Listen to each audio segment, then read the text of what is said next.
अस्सलाम वालेकुम, this is design of erodible channel. तो मैं ये वीडियो इसलिए बना रहा हूँ ताकि आपकी हेल्प हो जाए। थ्योरेटिकल पोर्शन को मैं डिस्कस नहीं करूँगा, यहाँ पे सिर्फ टेक्निकल एस्पेक्ट्स को डिस्कस करूँगा। इसको अच्छे से समझने के लिए आपको स्लाइड से गो थ्रू होना पड़ेगा, थ्योरी को अच्छे से पढ़ना और उसको पढ़ के फिर ये वीडियो देखना, तो आपके लिए काफ़ी हेल्पफुल रहेगा और जो है ना समझ आ जाएगी अच्छे से।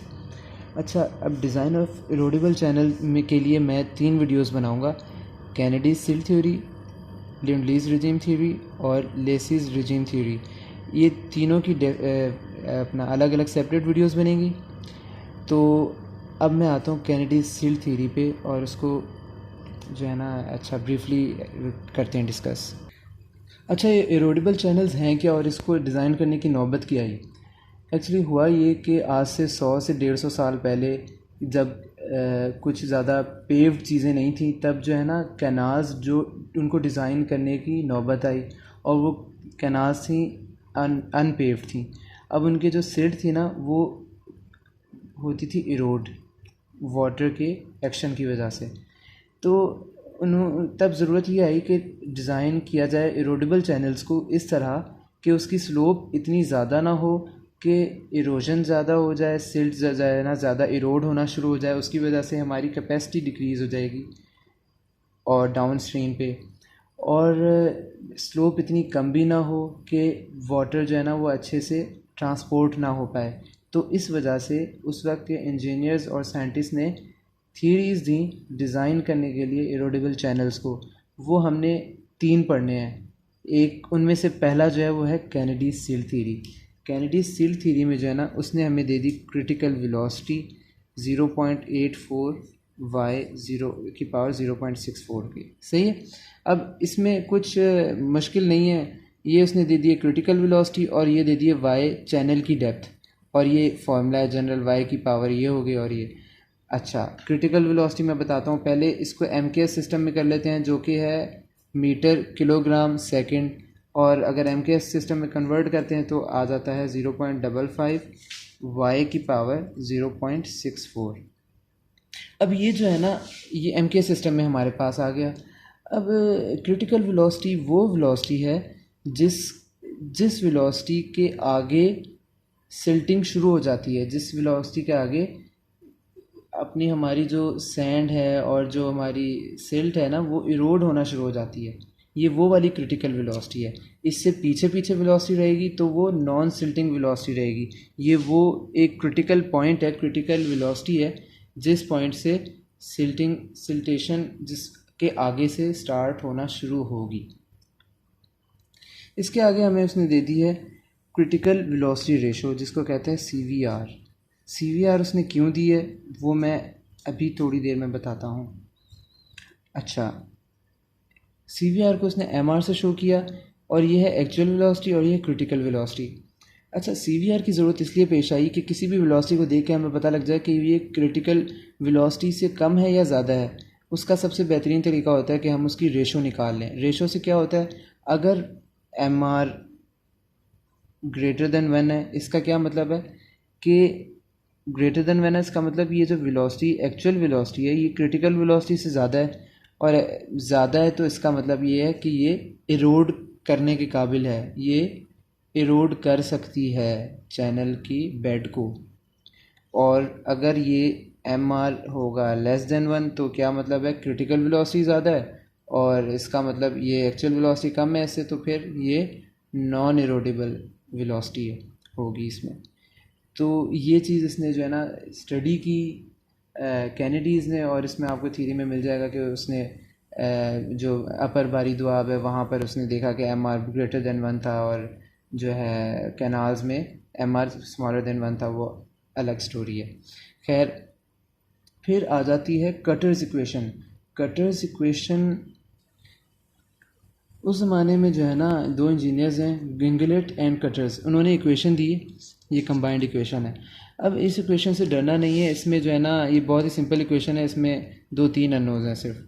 SB है हमारी स्लोप ऑफ द बेड जिसको कह सकते हैं, ये SB आ गया, और बस सब कांस्टेंट है। NR आ गया कटर्स का कांस्टेंट जो हमें गिवन होगा। R आ गया जिसको कहते हैं A/P, और ये SB, ये दोनों वही चीज़ें हैं। तो इससे हम ना ईज़िली एक्चुअल वेलोसिटी निकाल सकते हैं। अब हमारे पास क्या है, ये एक्चुअल वेलोसिटी का फॉर्मूला आ गया। और हुआ ये कि यहाँ पे मैं बताना भूल गया कि हम जो है ना इस चीज़ को एम आर की इसके मदद से हम इसको ऐसे लिख सकते हैं ना, v is equal to M R V C, इस तरह। और इसको हम ऐसे भी लिख सकते हैं एम आर, और क्रिटिकल वेलोसिटी की हमें पता था क्या थी, एम के एस सिस्टम में 0.55, वाई की पावर 0.64। इसकी मदद से भी हम एक्चुअल वेलोसिटी निकाल सकते हैं। तो अब ये दो इक्वेशंस हैं जिसकी मदद से हम एक्चुअल वेलोसिटी निकाल सकते हैं। इसका मकसद क्या है, इनको यूज़ कैसे करना है और डिज़ाइन किस तरह करना है, वो मैं बताता हूँ अभी। अच्छा, ये वो स्टेप्स हैं जिससे हम जो है ना डिज़ाइन करेंगे कैनेडीज़ की थ्योरी की मदद से। अच्छा, अब ये है कि हमने ना इसमें क्या करना है, इस डिज़ाइन में हमने एज्यूम करना है डेप्थ वाई की, चैनल जो है ना वो उसकी डेप्थ हुआ हमने क्या कर लेनी है, एज्यूम कर लेनी है। लॉजिकल जो है ना एज्यूम करनी है, जो कि विद इन रेंज हो, बहुत ज़्यादा ना हो बहुत कम ना हो, ठीक है। अच्छा, अब दो वेलोसिटी से मैंने कहा था, तो हमने उसको कैसे करना है, देखो। अब जो है ना सबसे पहले हमने कैनेडीज़ की जो वेलोसिटी है ना एक्चुअल वेलोसिटी, उससे एक्चुअल वेलोसिटी निकाल लेनी है, ठीक हो गया। कैसे निकालेंगे, एम आर हमें गिवन होगा और वाई तो हमने एज्यूम किया हुआ है। इक्वेशन पूरी है, हमने वेलोसिटी निकाल लेनी है। अब जब वेलोसिटी हमारे पास निकल जाएगी ना, हमें क्यू उसने दिया होगा, ठीक हो गया। अब जब क्यू दिया होगा तो हम फ़्लो एरिया निकाल सकते हैं। फ़्लो एरिया वी हमने निकाल चुके हैं, A is equal to Q by V. अब ए जब हमें आ चुका है तो ए की मदद से हम क्या उसकी विड्थ कैलकुलेट कर सकते हैं। हम पूरा डिज़ाइन कर रहे हैं तो उसकी हमने एज्यूम यहाँ पर वाई कर ली और विड्थ हमने कैलकुलेट कर लिया उसी की मदद से। तो विड्थ कैलकुलेट करने के लिए क्या करेंगे, एरिया हमारे पास गिवन है बी प्लस जी वाई इंटू वाई। अच्छा, अब ये देखो, ये जो जी है ना, ये स्लोप उसने हमें क्वेश्चन में दी होगी कि ना आप कितनी स्लोप रखो। ये स्लोप किस चीज़ की है, ये जो ट्रेपेजॉइडल चैनल होता है ना, इसकी ये जो दीवारें हैं ना साइड की, इसकी स्लोप है ये। तो ये एक तो आपकी मर्ज़ी, अगर आप नहीं गिवन हो तो आप जो है ना 45 डिग्री रख लो, जिसको कहते हैं 1:1, 1 हॉरिजॉन्टल 1 वर्टिकल, तो उस वो रख लो आप। उससे वो स्लोप हो गया। वाई क्या है, इसकी हाइट, और बी इसकी विड्थ, जो कि हम फाइंड कर लेंगे। ये फॉर्मूला कहाँ से आया, बी प्लस जी वाई इंटू वाई। ये मैं जो है ना जल्दी से बता देता हूँ कि ये एरिया है ट्रेपेजॉइड का। तो ट्रेपेजॉइड का एरिया आप निकाल लोगे, बी ये है, हाइट ये है, बी वाई ये हो गया रेक्टेंगुलर सेक्शन का। ट्रायंगल की बात आती है तो ट्रायंगल में देखो ये जो स्लोप है ना, इसको क्या था कहा था, जी कहा था, और ये जो हाइट है वो ये वाई कहा था। जी है हॉरिजॉन्टल डिवाइडेड बाय वर्टिकल, तो जी वाई क्या होगा, horizontal divide by vertical into vertical, vertical vertical से कट गया एच, मतलब हॉरिजॉन्टल ये जो छोटा पार्ट है ना, इसको हम जी वाई कह सकते हैं। इस ट्रायंगल का एरिया आ गया 1/2 जी वाई इंटू वाई, तो ये हो गया 1/2 जी वाई स्क्वायर, और मल्टीप्लाई बाय 2 क्योंकि दो ट्रायंगल्स हैं, तो जी वाई स्क्वायर अकेला रह गया, जिसको ऐड कर दिया बी वाई में, तो बी वाई प्लस जी वाई स्क्वायर। अगर ये समझ नहीं आई तो रिवाइंड करके देख लेना, मैंने तेज़ी से इसे बता दिया ताकि जिनको पता है तो वो आगे प्रोसीड करने में ज़्यादा इसमें टाइम ना जाए।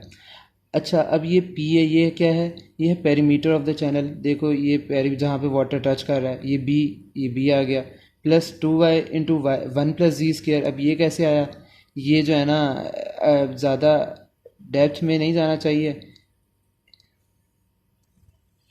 लेकिन मैं जल्दी से बता देता हूँ। अब ये जो है ना, ये मैंने डायग्राम बना दिया। देखो ये थी हमारी स्लोप z, इसकी हाइट थी y, इसकी बेस थी zy। अब हम क्या चाह रहे हैं, पेरीमीटर निकालना। ये b इसकी बेस होगी, और ये स्लोप, इनको हमने b में ऐड करना है। अब ये कैसे लेकर आएंगे, देखो ये जो है ना हमारी ये zy और ये y। अब ये हम हाइपोटेन्यूज कैसे निकालेंगे, H square is equal to P square plus B square, उसमें ये करेंगे तो ये हो जाएगा जी ये स्क्र प्लस वाई स्क्र, ये आ गया, और इसका अंडर रूट ये आ गया एच। ये हमारा क्या आ गया, हाइपोटेन्यूज आ गया। अब क्योंकि ये दो हैं तो मल्टीप्लाई बाय 2, और ये G square Y square plus Y square. अब ये इसमें वाई स्क्र कॉमन आ रहा है, तो वाई स्क्र मैंने कॉमन अंदर ही ले लिया, तो ये जी स्क्र प्लस 1, और y बाहर आ गया तो ये आ गया 2y 1 प्लस जी स्क्र। अब ये वहाँ पे स्लाइड में लिखा था Z2 मतलब, तो वो Z2 नहीं है, वो Z स्क्वायर है। ये चीज़ है मैंने यहाँ से उठा के यहाँ पे लिख दी, ये आ गया P B+2y 1 + Z स्क्वायर आ गया। और R हम निकाल लेंगे A/P। हम ये क्यों निकाल रहे हैं, इस चीज़ों से जो है ना हम इवेंचुअली आ जाएंगे उसके कटर्स के फॉर्मूले पे। कटर का फॉर्मूला जो कि हमारे पास था ये।